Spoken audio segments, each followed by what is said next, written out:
Hello, class 10th. So, this is the fourth and the last point of your chapter in history, nationalism in India. Right? ये है sense of collective belongings. Sense of collective belongings. किस तरह से, क्योंकि आपने देखा इतने सारी कम्युनिटी इंडिया में रह रही हैं शुरू से ही, जिनकी अलग अलग डिमांड्स हैं स्वराज को लेकर, इंडिपेंडेंस को लेकर, और जो हमें आज़ादी मिलने वाली है उसको लेकर लोगों की अलग अलग डिमांड्स हैं, अलग अलग वो उनके पॉइंट ऑफ व्यूज़ हैं कि वो किस तरह से आज़ादी को देख रहे हैं। वैसे ही अब यहाँ पर भी है कि जो बहुत सारे ग्रुप्स हैं, है ना, उन सबको इकट्ठा करने के लिए कोई एक चीज़ चाहिए। वो एक चीज़ जो है वो होती है आपकी नेशनैलिटी, आपकी एक कॉमन आइडेंटिटी, है ना। इसके बारे में आपने यूरोपियन सिविलाइजेशंस में भी जो है, जब जब इसकी क्लास हुई थी तो आपको समझाया था इसके बारे में, और उसको भी आप रिपीट कर सकते हैं, दोबारा से उन वीडियोस को देख लीजिएगा, वहाँ पर भी यही था, वही इंडिया में भी हुआ। मीन्स क्या है कि एक कॉमन इंटरेस्ट लोगों के बीच में बनाए रखना बहुत ज़रूरी था। तो जो रिवॉल्यूशनरी लीडर्स थे उनका एक लगातार इस चीज़ पर जोर रहा कि वो एक कॉमन इंटरेस्ट बना सकें, सभी लोगों को एक साथ एक ही जगह पर खड़े रहना, एक ही जगह एक ही तरीके से वो अपोज कर सकें, उसके लिए उन्हें इकट्ठा किया जाना, उनके आइडियोलॉजीज़ को कॉमन कर देना। तो इस काम में ज़रूरत थी एक कॉमन आइडेंटिटी की। कॉमन आइडेंटिटी क्या कि आप भारतीय हैं, सबसे पहले आप भारतीय हैं। आज भी आपके अगर अंदर आप सही से समझते हैं अपने आप को और अपने देश को, तो आप सबसे पहले भारतीय हैं, उसके बाद कुछ और होंगे, वो अलग चीज़ है। समझ गए आप? अगर आप भारत में रहते हैं तो आप सबसे पहले भारतीय हैं, उसके बाद आप कोई सा भी धर्म मानिए, कोई सा भी पंथ मानिए, आप कोई सा भी प्रोफेशन अडॉप्ट कीजिए, आप कोई सी भी स्टडी कीजिए, आप कोई सा भी गेम खेलिए, कुछ भी करिए, आपकी एक कॉमन आइडेंटिटी जो है वो पहले भारतीय होना है, उसके बाद आप कुछ और होते हैं, है ना। इसी एक सेंस को उठाने की कोशिश लोगों में लगातार की गई कि वो सभी जो अलग अलग कम्युनिटीज़ से, अलग अलग आइडियोलॉजीज़ से, अलग अलग जो उनके रिचुअल्स हैं, उनके रिलीजियस इंटरेस्ट हैं, उनके ट्रेडिशंस हैं, उन सब से थोड़ा ऊपर और उठें और सबसे पहले अपने आप को एक कलेक्टिव बिलोंगिंग मानना शुरू कर दें, है ना, सब मिल जाएं। तो उसके लिए ज़रूरत होती है कि कुछ सिंबल्स की, जिसमें कोई एक रिलीजन ना झलके, जिसमें कोई एक कम्युनिटी की कोई आइडेंटिटी ना झलके। तो उसके लिए चाहिए होता है हमें पूरे नेशन को हम क्या कर दें, पर्सोनिफिकेशन करें, उसका मानवीयकरण कर दें, है ना। वो जो भारत में बहुत टाइम से चलता आया था। मानवीयकरण करने का क्या मतलब था? मानवीयकरण करने का मतलब कि हम शुरू से ही इस धरा को अपनी माता मानते आए कि ये धरा ही हमें पाल रही है, तो ये माता है।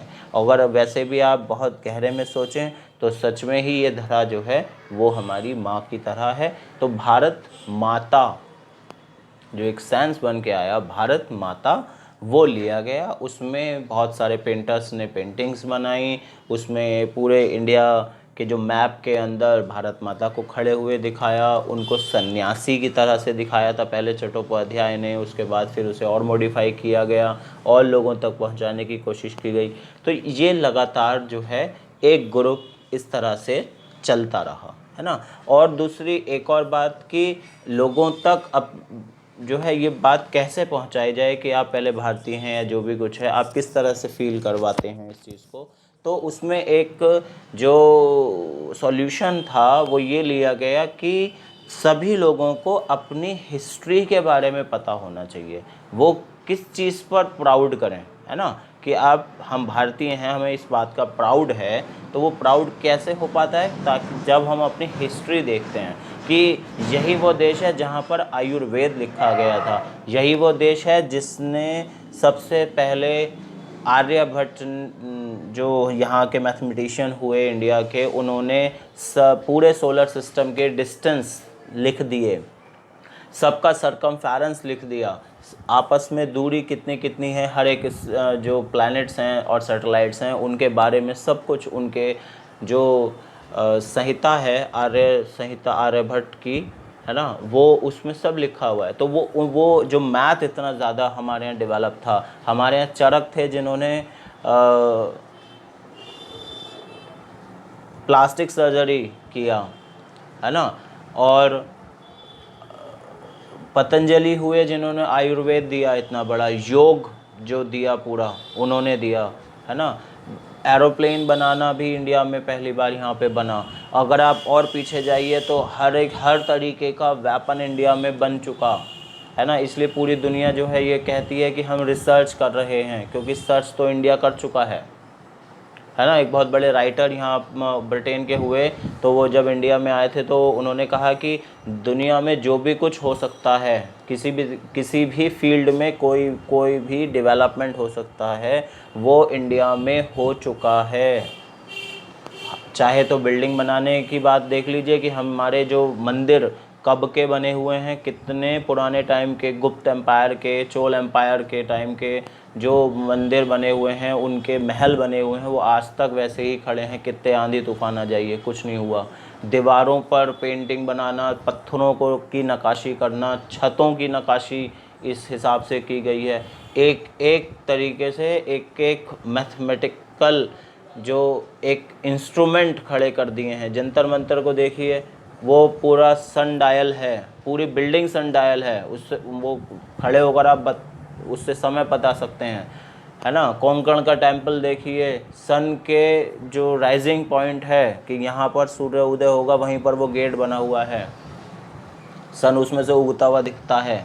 तो उनके पास मैथ नहीं था, कितना बड़ा मैथ था, है ना। ये जो सारी चीज़ें थी कि किस तरह से साइंस में, मेडिसिन में और एक्सरसाइज में, योग में, साइकोलॉजी में, और जो लोगों का वो हो सकता है साइकेट्रिस्टशिप, है ना, उसमें हर तरीके से, रिलीजन में, अध्यात्म में, वॉरशिप में, वेपन्स में, केमिकल्स में, हर चीज़ में जो है इंडिया का इतना बड़ा इतिहास रखा हुआ है, वो याद कराया गया। आज भी शायद मुझे लगता है आज की डेट में जो 2020 चल रहा है, लोग आज के बच्चों को भी वो सब कुछ जानना चाहिए कि हम वहाँ से उगे थे, है ना।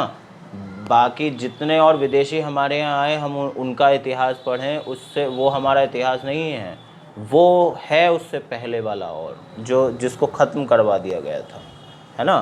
तो वो जानना बहुत ज़रूरी है। तभी जो है यहाँ का जो भारतीय बच्चा, अगर उससे पूछे तो वो, हर बच्चे को देखो तो वो बुराई करता हुआ नज़र आता है कि भारत क्या है ना। क्योंकि वो टेलीविज़न पे अमेरिका को देखता है, वो टेलीविज़न पर ऑस्ट्रेलिया, जर्मनी और इंग्लैंड को देख रहा है, उसे वो मज़ेदार लग रहे हैं, बड़ा अच्छे से और सब कुछ अच्छा दिखाई दे रहा है वहाँ पे, है ना। इंडिया का ऐसा प्रेजेंटेशन होता नहीं है, शायद उनके पेरेंट्स भी नहीं करते या उनके टीचर्स भी नहीं करते कि भारत है क्या सच में, कहाँ से है भारत, है ना, और आगे आप कितना जा सकते हो। तो आपने उस एक पौध को दिया नहीं कुछ भी, तो वो आगे कैसे बढ़ेगा। वही काम उस टाइम पर ये हो रहा है जो ये पॉइंट नंबर 4 में बताया जा रहा है कि वो सारी लोक कथाएँ, वो सारी पोइट्री, वो सारी स्टोरीज़ जो पुराने टाइम पे पंचतंत्र के टाइम के में जो लिखी हुई थी, जिनसे हमारा कल्चर झलकता था, वो सब उठानी शुरू कर दी थी राइटर्स ने, और जो स्कॉलर्स थे उन्होंने। रविंद्रनाथ टैगोर खुद लगातार बहुत टाइम तक घूमे उस एरिया में, बंगाल में भी और नीचे दक्षिण में भी, जिससे कि वो लोग कथाएं इकट्ठी कर सके। उन्होंने वो इकट्ठी की, उनमें उनको पोएम में कन्वर्ट किया, पोएम में करके उन्हें सुनाया लोगों को। वो फोक जो सॉन्ग्स आप देखते हैं वो भी आज दबके रह गया है, वो स्टोरीज़ होती हैं, कुछ किस राजा ने कैसे क्या किया था, कब हमारी वॉर किससे हुई थी, ये सारी चीज़ें उन सारी स्टोरीज़ में, उन पोएम्स में, उन राइट्स में, वो सब छिपा हुआ है, वहाँ पर रखा हुआ है वही सब कुछ उगाया गया, वही सब कुछ वापस लाया गया, जिससे लोगों तक बात पहुंचाई जा सके, छोटे छोटे बच्चों तक पहुंचाई जा सके, तो वो भी रिवॉल्यूशन का पार्ट बन सकें।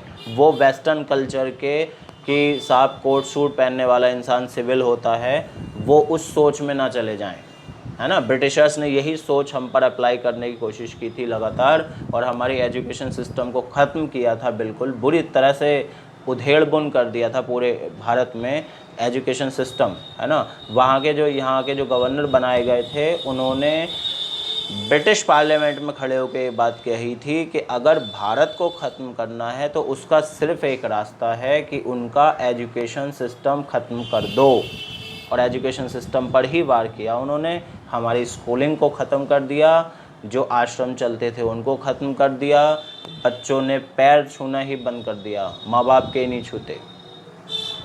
सीखने के लिए जो सबसे बड़ी चीज़ है वो होती है उपनिषद, मीन्स उप पास में, निषद माने बैठ जाना, पास में बैठकर सीखना। जो आपके सीनियर हैं उनसे आप एक जूनियर सीखता है आगे की बात, और वो तभी सीख पाता है जब वो उनके समर्पित हो कि हाँ मुझे आपसे सीखना है। अब उन्होंने क्या कर सिस्टम खड़ा कर दिया था, वहाँ पर बीच में किताबों की एक लंबी लाइन खड़ी हो गई थी, है ना, कि सब कुछ इसमें लिखा हुआ है पढ़ो। तो वो टीचर और जो एक सीखने वाला है, एक लर्नर है, उसके बीच में बड़ा भारी गैप खड़ा हो गया, वो कभी साथ में नहीं हो पाए। आज सारी दुनिया में नहीं हो पा रहे हैं, है ना। जब भी कॉलेज यूनिवर्सिटीज़ के बच्चे पत्थर मारने लायक हो गए कि अपने कॉलेज को ही फूंक रहे हैं। बहुत जगह देखा जाता है, भारत में नहीं पूरे वर्ल्ड में देखा जा रहा है। आपने डिस्टेंस ख़त्म कर रखा है ना, वो सब ख़त्म हो गया। तो ये सारी चीज़ें जो इंडिया का कल्चर में छिपी हुई थी, उन सब को वापस उकेरा गया लोगों के माइंड में कि आइए सब साथ में मिलकर, आप सब साथ हैं, आप सभी एक साथ मिलकर ही जो हैं वो हम इंडिया को आगे ले जा सकते हैं, या इसको ब्रिटिश कल्चर से मुक्ति दिला सकते हैं। तो ये इस आप पैराग्राफ में पढ़ने वाले हैं, ठीक है। इसकी लाइन टू लाइन ज़रूर पढ़िए, राइट, जिससे कि आपके जो डाउट्स हैं अगर अभी भी रह गए हों कोई, तो वो पूरे हो सकें, है ना। जैसे देखो ये लास्ट में लाइन लिखी जाती है कि history and fiction, folklore and songs, popular prints and symbols all played a part in the making of nationalism। इन सभी चीज़ों ने नेशनलिज्म में बहुत बड़ा पार्ट प्ले किया था, है ना। जैसे चैप्टर 1 में एनसीईआरटी भी लिखता है, चैप्टर 1 में आपने आइडेंटिटी ऑफ नेशन के बारे में देखा था, तो सिंबलाइज्ड कुछ फिगर्स और इमेजेस को किया गया था, वैसे ही यहाँ पर भी किया गया। भारत माता का ये फ़ोटो सबसे पहले जो बनाया गया था, ये बनाया था बंकिम चंद्र चट्टोपाध्याय ने, और उन्होंने ही वंदे मातरम भी 1870 में लिखा, और उसको बाद में उन्होंने अपने आनंद मठ जो उनका नॉवल था उसमें उन्होंने उसको अटैच करवा लिया था। ये भारत माता का चित्र बनाया गया था, जिनको एक सन्यासी दिखाया गया है, हाथ में कुछ खेती की मीन्स कुछ बाल हैं, मतलब कि गेहूं की होंगी, और एक हाथ में बुक का एक पेपर है, इधर माला है, इधर एक वाइट मीन्स क्लॉथ है, जिसको जो चारों चीज़ें दिखा रही हैं कि इंडिया इन सब से बनता है सबसे पहले, है ना।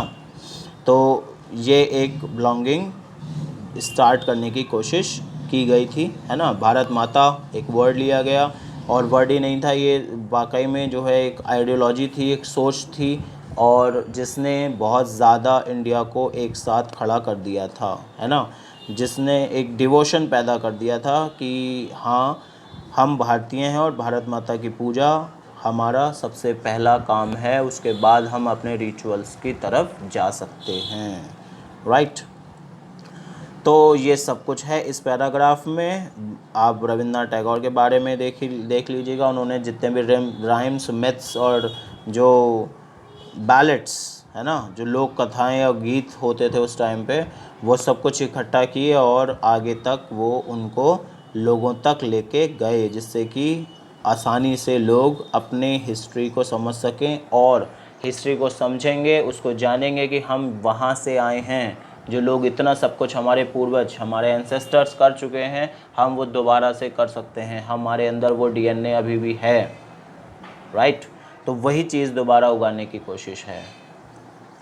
तो ये लास्ट हो जाता है इस चैप्टर का कि नेशनलिज्म को इस तरीके से भी आगे ले जाया गया जिससे कि लोगों को एक साथ जोड़ा गया, है ना। एक और बड़ी चीज़ जिसमें हमारे नेशन के लिए फ्लैग बनाया गया था during Swadeshi movement in Bengal, a tricolour flag, red green and yellow. ये पहले ट्राई कलर था, इस तरह से red green and yellow design हुआ, ठीक है, जिसके बीच में लोटस की eight lotuses represented 8 provinces of British India वो दिखाया जाता था, राइट। उसके बाद हिंदू मुस्लिम को एक साथ लाने के लिए आधा चंद्रमा भी लिया गया था उसमें। फिर गांधी जी ने एक और स्वराज फ्लैग डिज़ाइन किया जिसमें रेड ग्रीन और वाइट कलर था, बीच में वाइट कलर था, ऊपर रेड था, नीचे ग्रीन था, है ना। बीच में जो है स्पिनिंग व्हील रखा था उन्होंने, चरखा अपना, और चरखा हमेशा ही जो है वो सेल्फ हेल्प, मतलब कि सेल्फ डिपेंड होने का एक मार्क बनता रहा। और ये ही लोग लेकर इसी फ्लैग को लेकर चलते थे और काफ़ी अपने आप को गर्वान्वित महसूस करते होंगे कि हमारे पास भी अब एक आइडेंटिटी आ गई है, राइट। एक और फोटो है ये भारत माता का जो यहाँ पे एनसीईआरटी शेयर करता है, इसमें आप फ्लैग देख सकते हैं और पीछे एक टेम्पल में सरस्वती माता को और इधर लक्ष्मी माता को देख सकते हैं जो प्रॉस्पेरिटी और नॉलेज देने वाली कही जाती हैं। और यहाँ पर भारत माता जो elephant means a big structure and a powerful animal और स्ट्रेंथ को शो करता है, और उसके साथ साथ लॉयन दिखाया गया है जो और ज़्यादा स्ट्रेंथ और करेज को शो करता है। तो भारत माता उसके साथ हैं, मीन्स इंडिया इस तरह से रिप्रेजेंट किया जा रहा है, राइट। समझ में आ गया। तो ये इस तरह से पॉइंट आपका क्लियर ख़त्म हो जाता है, ओके। अब कंक्लूज़न में एनसीईआरटी जो है लिखने में लास्ट में कोशिश करता है कि सब कुछ सम अप कर दिया जाए। तो सम अप करने का मतलब यही था कि इतने सारा रिवॉल्यूशन हुआ, इतने सारे लोगों का सबसे बड़ी चीज़ जो सामने आती है वो यही है कि इतनी सारी कम्युनिटी, इतनी सारी जो सोच का तरीके हैं इतने सारे, उन सबको एक साथ खड़ा करके, एक साथ इकट्ठा करके यहाँ तक लेके आना कि 1947 में हमें आज़ादी मिली, उसके बाद उन्हें इकट्ठा करके रखना काफ़ी बड़ी टेंशन का काम लगातार इंडिया में रहा है आज भी, है ना। बहुत सारी फॉरेन गवर्नमेंट्स हैं जो ये देखती हैं और ये सोचती हैं कि इंडिया इतनी सारी कम्युनिटीज़ का इकट्ठा हुआ हुआ रूप है और फिर भी जो है वो एक डेमोक्रेसी बना हुआ है और लगातार चल रहा है। और यही हमारी सबसे बड़ी क्वालिटी है कि हमारी विभिन्नता में भी एकता लगातार बनी हुई है ना। हमारी जो यूनिटी है वो कभी इस तरह से डाइवर्स नहीं होती। हम इकट्ठे होकर सबसे पहले अपने आप को भारतीय कहते हैं, then after the other things, है ना। और बाहर वालों के लिए तो हम सबसे पहले भारतीय ही हैं, है ना। आपस में हमारे कॉन्फ्लिक्ट्स हों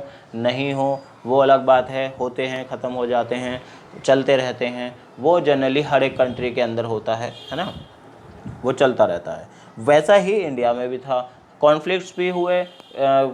हर बार जो है मिस्टर गांधी या कांग्रेस के सामने एक नया ग्रुप खड़ा हो गया कि हमें भी चाहिए, हमें भी चाहिए, है ना।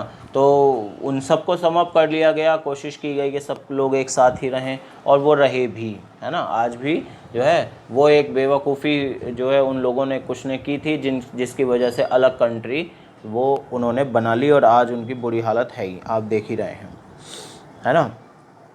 तो ये फाइनली कंक्लूज़न कि इस तरह से आप इंडिया के इंडिपेंडेंस को और उसकी जो ये एक विजय यात्रा चली है उसको देख सकते हैं, राइट। तो मिलते हैं नेक्स्ट पॉइंट पे, है ना। लास्ट में एनसीईआरटी लाइन में लिखता है, in other words, what was emerging was a nation, what was emerging was a nation with many voices wanting freedom from colonial rule. बहुत तरीके की आवाज़ें एक साथ कॉलोनियल रूल से आज़ादी मांग रही हैं और उनके मिलने के बाद भी क्या होगा, वो हम जानते हैं क्या हुआ है ना। हम एक आज डेवलपिंग कंट्री हैं और लगातार डेवलप होने की कोशिश में लगे हुए हैं और हो जाएंगे, राइट। उसमें हमारी पूरी कोशिश है कि हम सभी एक साथ मिलकर भारत के लिए काम करें। आप एज ए स्टूडेंट पढ़ रहे हैं, आप भी भारत के लिए कुछ कर रहे हैं, क्योंकि आप आगे जाकर किसी एक प्रोफेशन में, किसी एक एम्प्लॉयमेंट में, किसी भी कैटेगरी में अपनी नॉलेज को यूज़ करने वाले हैं और वो प्रोडक्टिव नॉलेज होगी, है ना। आप कुछ उससे प्रोडक्टिव करेंगे और जो भी कुछ आप प्रोडक्टिव करेंगे वो इंडिया के लिए होगा। अगर कोई बेवकूफ़ ये सोचता हो कि मैं भारत के लिए कुछ नहीं कर रहा हूँ, तो वाकई में कुछ नहीं कर रहा है। आप अच्छा कर रहे हैं तब अपने लिए अच्छा करिए, वो भारत के लिए ही अच्छा हो रहा है। आप अपने लिए बुरा करेंगे, वो भारत के लिए ही बुरा हो रहा है। समझ गए आप। तो इस सोच से अच्छे से अपने आंसर्स लिख के आइए, बढ़िया से नंबर आपके आएंगे। मिलते हैं नेक्स्ट टॉपिक के साथ। Thank you very much.